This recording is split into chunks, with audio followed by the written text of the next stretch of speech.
advice would you give a future Trump or Harris administration for applying pressure on China's soft spots? Um, I think that the big issue, Chris, is really the economic war that has been taking place, and the way that we don't know what's going to come out of the third plenum. It may be that when the party leadership goes to their summer retreat, they'll come up with some specific ideas. But right now, we don't see anything other than the words reform and opening up. And on the Western side of things, economists, we look at this and we see we've got these laws of economic gravity that are going to continue to cause problems. But we have to remember that that economy is built by the party, and the party has uh, its own belief as to where it is, where it's going, and they're basically ignoring the advice of the Western economists. So I don't know where that's going to go, but I do see that the economic side of things is where some of China's malign misbehavior might be brought to heel, and so those would include uh, actually enforcing the sanctions regime that were put in place for the Ukraine war against Russia, where China is supplying arms and weapons and material support. So that's on the sanctions side. I think on the tariff side, if the Chinese leadership is scared to death of any additional restriction on imports coming into the United States. So if anything that cuts back on their export ability is going to be tremendously impactful. And I think that the notion of America first, we have to be careful of this because America first does not mean America alone. And this is an opportunity for the United States to work with its like friends, its allies, its like-minded countries in promoting different kinds of trade agreements that don't include China. And this is where I think the economic squeeze is where uh, we'd get some really significant results. Yeah, I mean, actually, at the third plenum, Xi Jinping and other leaders, as far as I've read, talked about how to make the Chinese economy more sanctions proof.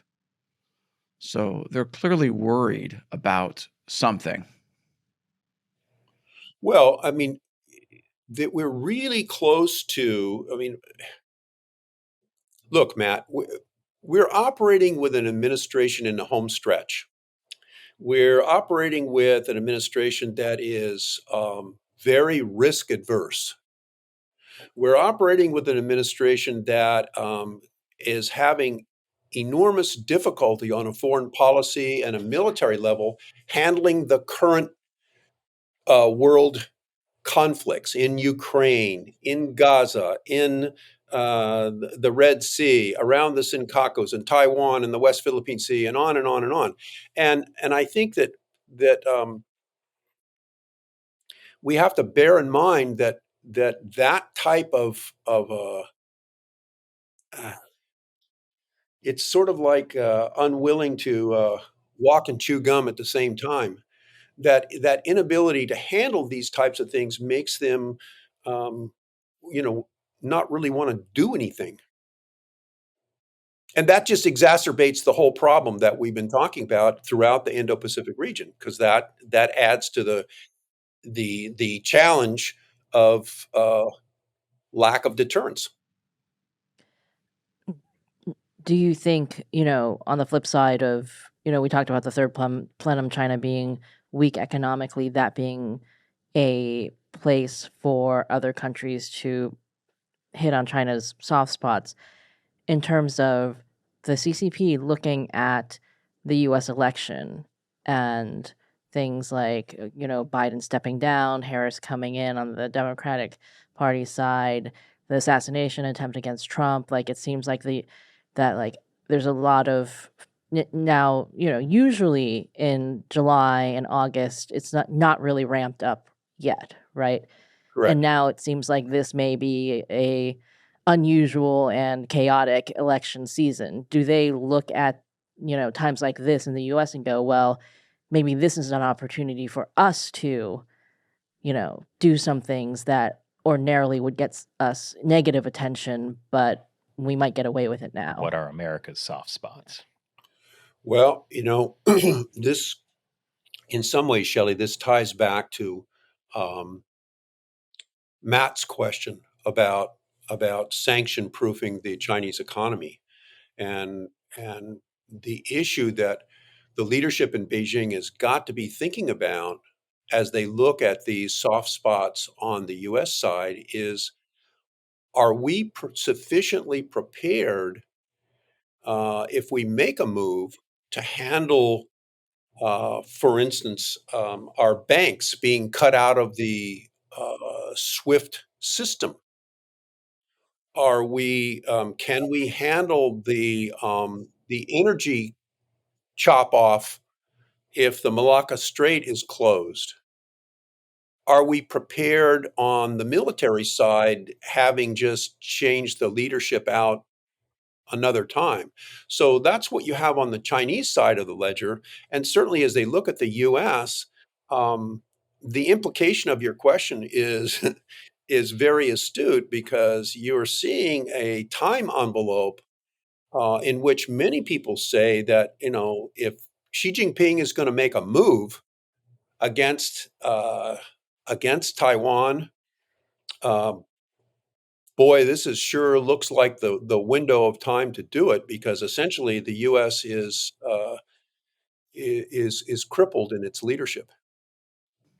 So do you think it's likely that the CCP will try to take this time when there's confusion over the U.S. election, and even in some circles confusion over how active the Biden is in terms of actually himself running the country, take advantage of that over the next 6 months and try to actually launch that invasion of Taiwan?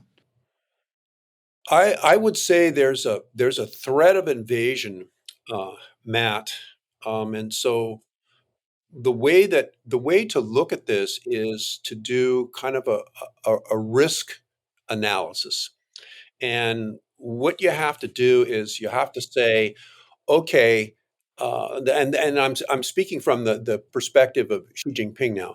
Okay, if I invade Taiwan, basically what I have to do is bet the farm, meaning there is some possibility that these countries, Japan, Philippines, and Taiwan, will put up more resistance than I expect.